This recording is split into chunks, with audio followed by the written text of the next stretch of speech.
joined Susanna's Saturday workshops.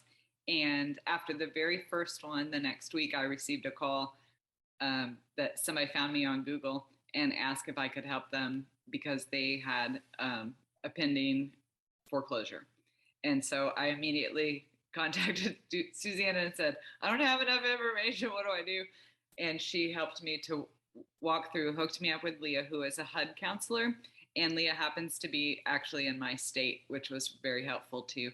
I went and met with the family, and I'd say that part of my experience was I have the benefit of I'm a retired elementary school principal.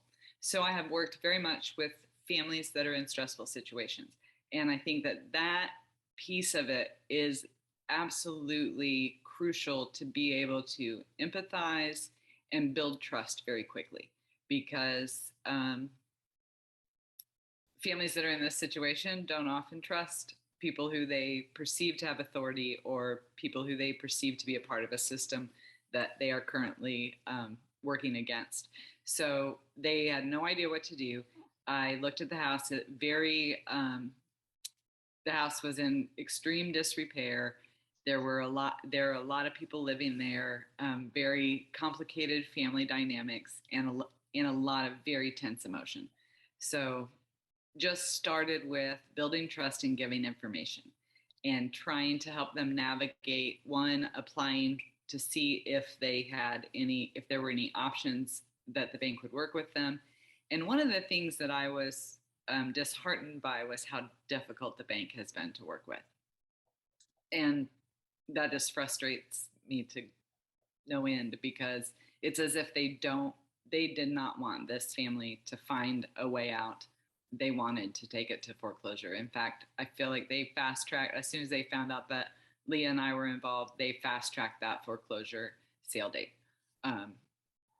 And the foreclosure auction date is set for July 13th. And so we went through, how long has that been, Susanna? I don't remember when that first class was, but I feel like it's been at least a month that I've been working with this family. And we went through several, we're going to save it, we're going to apply for this, we're waiting for answers from the bank. And so that timeline was ticking away very quickly. And it was about a week ago that they got their foreclosure auction date. So I had to have a very tough conversation with them about that there is going to be a point at which it's too late. And that's not the date of auction. By the time we get something listed and we get a buyer and we go through all the process. Leah gave me great hints about some things that have really made a huge difference and made it possible. We went under contract. We listed it on Friday. And on Friday, the entire family tested positive for COVID. So we couldn't show it. So we canceled all the showings. We had set a large block of showing time for Saturday and went ahead and said that we would take offers until 6:00 on Sunday, priced it very aggressively, put out as much information as possible. And a couple of the hints that Leah had given me up front was, one, to go ahead and order the title work. So I had ordered the title work a few weeks ago, which is actually going to wind up absolutely saving this deal, because if we had to wait 3 weeks for the title company to get the title work, we would be to auction date. So that was one of the key things. Another key aspect of this was, Leah's involvement from the beginning with both the family and with the bank, even though she's had difficulty getting information, payoff information, option information from the bank as well. And now there's a lawyer involved. So there's a lot of people to communicate that are very different than the typical real estate process. When the people who want to sell and the people who are buying want to buy. But put out some great, I think another thing that I did that was beneficial is I took legit damage pictures. So I made the house present in pictures exactly what the buyer was getting. And at first we didn't put all of those pictures out on the listing because we weren't going to be in short sale, and we thought we had time for foreclosure. But then when the COVID thing came up, I sent those to people, to agents, and said, here's a full view of exactly what you're buying. Unfortunately, you can't see it in person.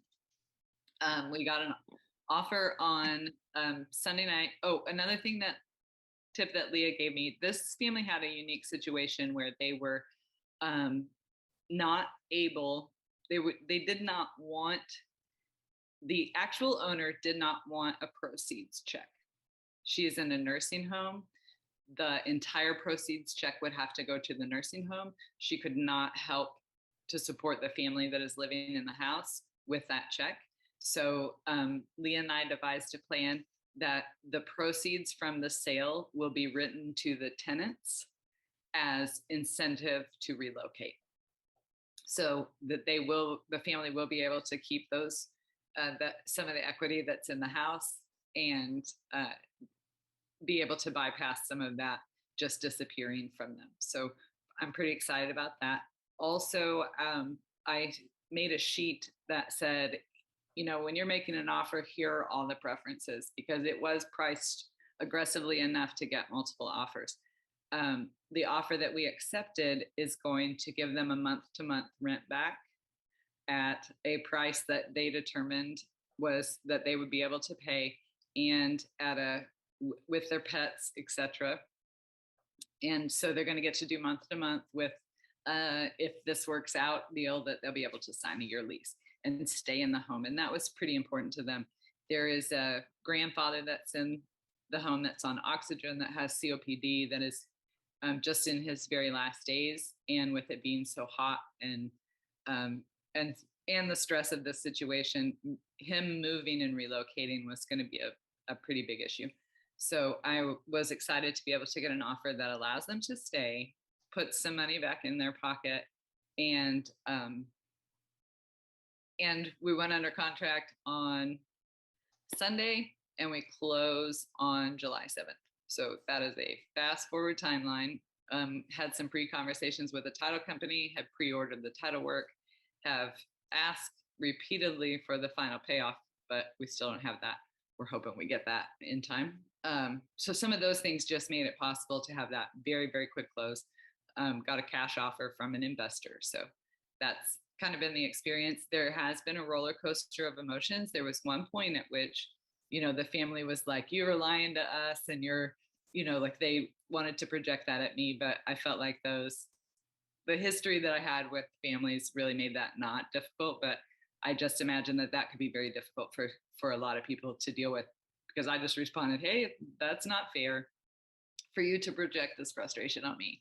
I totally understand where you're coming from. I understand why this is, why I'm an easy person to project this on, but that's not fair. I'm here to help you. And so they, that kind of smoothed over pretty quickly. But I think that's something that I will take with me to through my next process, is to know just how important it is to build that trust and make them feel safe, and help them to understand that this is not this is not a process that I was doing for money, because there's not much, there are a lot easier ways to make money in real estate than with wholesale. So yeah, that was kind of my experience. And so it's been very good. I could not have done it without Susanna and Leah's help. So that's it. Congratulations. That's awesome. It has been a very gratifying process. There's a lot to it, and it's constant communication. And, I've been to the house. I took them boxes to pack some stuff. I helped them get ready for a garage sale. I've been very involved with the family kind of from the beginning. So it's kind of been a different process, but it's been very gratifying. Now,